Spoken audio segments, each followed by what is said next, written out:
بسم اللہ الرحمن الرحیم۔ کہتے ہیں کہ ایک دن ایک سید زادہ حضرت نظام الدین اولیاء کی خدمت میں حاضر ہوا اور عرض کی، یا حضرت میں ایک غریب سید زادہ ہوں اور سر پر جوان بیٹیوں کا بوجھ ہے۔ سادات گھرانے کی نسبت ہونے کی وجہ سے زکوٰۃ بھی نہیں لے سکتا۔ آپ میرے دینی بھائی ہیں اور سید بھی ہیں، آپ میری مدد کریں۔ آپ نے اس کو عزت و تکریم کے ساتھ بٹھایا اور خادم سے بلا کر کہا کہ آج کوئی نظر و نیاز آئی خانقاہ میں؟ تو خادم نے عرض کی، سیدی ابھی تک تو کوئی نہیں آئی، لیکن جیسے ہی آئی میں آپ کو اطلاع کر دوں گا۔ آپ نے سید زادہ کو تسلی دی اور کہا، اللہ پہ بھروسہ رکھے، وہ دست غیب سے کوئی نہ کوئی انتظام فرما دے گا۔ مگر 3 دن گزر گئے، کوئی نیاز نہ آئی۔ سید زادہ بھی مایوس ہو گیا کہ ایویں باتیں مشہور ہیں، ان کے بارے میں یہاں تو کوئی مدد ہی نہیں ہو سکی میری۔ ایک دن اس نے اجازت طلب کی، واپسی کی۔ حضرت محبوب الہی کو بہت دکھ ہوا کہ مہمان خالی ہاتھ گھر سے جا رہا ہے۔ آپ نے اس کو چند پل کے لیے روکا اور اندر سے اپنے نعلین لا کر دے دیے اور کہا، بھائی اس فقیر کے پاس تمہیں دینے کے لیے اپنے ان جوتوں کے علاوہ کچھ نہیں۔ وہ سید زادہ جوتے لے کر چل پڑا اور سوچنے لگا کہ ان پرانے بوسیدہ جوتوں کا کیا کروں گا۔ حضرت نے اچھا مذاق کیا ہے میرے ساتھ۔ اب دوسری طرف کی سنیے۔ سلطان محمد تغلق کسی جنگی مہم سے واپس آ رہے تھے اور حضرت امیر خسرو، جو حضرت نظام الدین اولیاء کے خلیفہ بھی تھے، سلطان کے ساتھ تھے۔ چونکہ آپ ایک قابل قدر شاعر تھے، اس لیے دربار سلطانی میں اہمیت کے حامل تھے۔ آپ نے سلطان کے شان میں قصیدہ کہا تو سلطان نے خوش ہو کر آپ کو 7 لاکھ چیتل سکہ رائج الوقت سے نوازا۔ اپنے واپسی کے سفر پر جب ابھی لشکر سلطانی دہلی سے باہر ہی تھا اور رات کو پڑاؤ کیا گیا تو اچانک امیر خسرو چلا اٹھے، مجھے اپنے مرشد کی خوشبو آتی ہے۔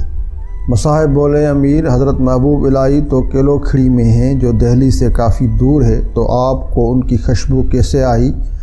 مگر امیر خسرو بے قرار ہو کر باہر نکل پڑے اور خوشبو کا تعاقب کرتے کرتے ایک سرائے تک جا پہنچے، جہاں ایک کمرے میں ایک شخص اپنے سر کے نیچے کچھ رکھ کر سویا ہوا تھا اور وہ خوشبو وہاں سے آ رہی تھی۔ آپ نے اس کو جگایا اور پوچھا، تم حضرت نظام الدین کی خانقاہ سے آ رہے ہو کیا؟ تو وہ آنکھیں ملتا ہوا بولا، ہاں۔ آپ نے اشتیاق سے پوچھا، کیسے ہیں میرے مرشد؟ وہ شخص بولا، وہ تو ٹھیک ہے اور میں ان کے پاس مدد کے لیے گیا تھا، مگر اور کچھ تو دیا نہیں ہے، ہاں اپنے پرانے بوسیدہ جوتے ضرور دیے ہیں۔ یہ سنتے ہی امیر خسرو کی حالت غیر ہو گئی اور کہنے لگے، کہاں ہے میرے مرشد کے نعلین؟ تو اس نے ایک کپڑا کھول کر دکھا دیا۔ آپ نے ان کو پکڑا، چوما اور اپنی آنکھوں سے لگایا اور کہنے لگا، کیا تو ان کو بیچے گا؟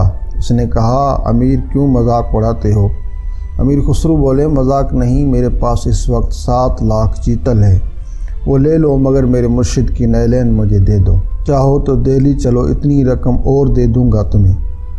7 لاکھ چیتل کا سن کر وہ چکرا گیا اور بولا، نہیں، بس میرا تو چند ہزار سے گزارا ہو جائے گا۔ مگر امیر خسرو نے زبردستی اسی کو 7 لاکھ چیتل دیے اور ساتھ میں سپاہی اور تحریر دے دی تاکہ کوئی اس پر شک نہ کرے۔ اور پھر امیر خسرو اسی حالت میں خانقاہ مرشد میں داخل ہوئے کہ جوتے اپنے دستار میں لپیٹ رکھے تھے اور سر پر رکھے بڑے چرے آ رہے تھے اور زارا قطار رو رہے تھے۔ حضرت نظام الدین اولیاء نے مسکراتے ہوئے پوچھا، خسرو ہمارے لیے کیا لائے ہو؟ امیر نے جواب دیا، سیدی آپ کی نعلین لایا ہوں۔ کتنے میں خریدے؟ حضرت نظام الدین اولیاء نے استفسار کیا۔ 7 لاکھ چیتل، امیر نے جواباً عرض کی۔ بہت ارزاں لائے ہو، محبوب الہی مسکراتے ہوئے بولے۔ جی سیدی، 7 لاکھ چیتل تو بہت کم ہے، اگر وہ سید زادہ میری جان بھی مانگتا تو جان دے کر نعلین مرشد حاصل کر لیتا۔